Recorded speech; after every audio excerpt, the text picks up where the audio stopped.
పవన్ గెలుపు పొగరు ఇది అసలైన మాట.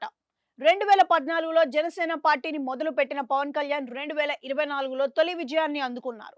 ఎన్నో ఒడిదుడుకులు ఎదుర్కొంటూ అనుకున్నది సాధించి తీరారు.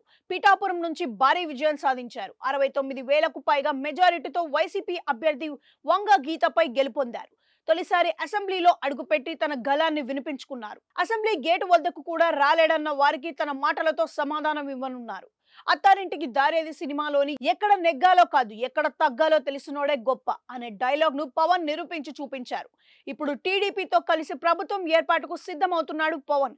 అందులో తొలి అడుగున నిన్న సాయంత్రం చంద్రబాబుతో తన పార్టీ ఆఫీస్ లో భేటీ అయ్యారు. ఆ సమయంలో పవన్ తన కుమారుడు అకిరా నందన్ ను సిబిఎస్ కు పరిచయం చేశారు. అకిరా కూడా ఆశీర్వాదం తీసుకున్నారు. అంతకు ముందు పిఠాపురం ప్రజలకు ఎలాంటి మెసేజ్ ఇస్తారని పవన్ ను ఓ మీడియా ప్రతినిధి అడిగారు.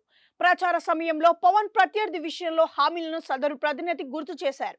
దానికి పవన్ కళ్యాణ్ తనదైన శైలిలో స్పందించారు. అవన్నీ పట్టించుకోకుండా ప్రజలకు ఏం చేయాలో అది చేసుకుపోవడమేనని తెలిపారు. ఒక్క మాటలో తనను ఎలాంటి రివెంజ్ తీసుకోవాల్సిన అవసరం లేదని పరోక్షంగా చెప్పారు.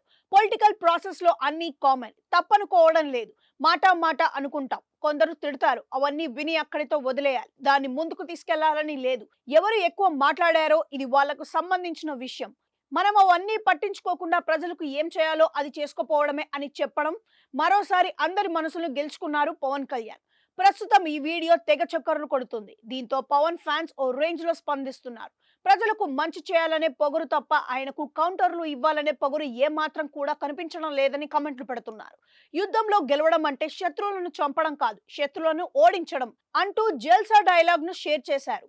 మొత్తానికి పవన్ కళ్యాణ్ రాజకీయ పరంగా భవిష్యత్తులో ఎలాంటి నిర్ణయాలు తీసుకుంటారనేది ఇప్పుడంతా ఆసక్తికరంగా మారింది.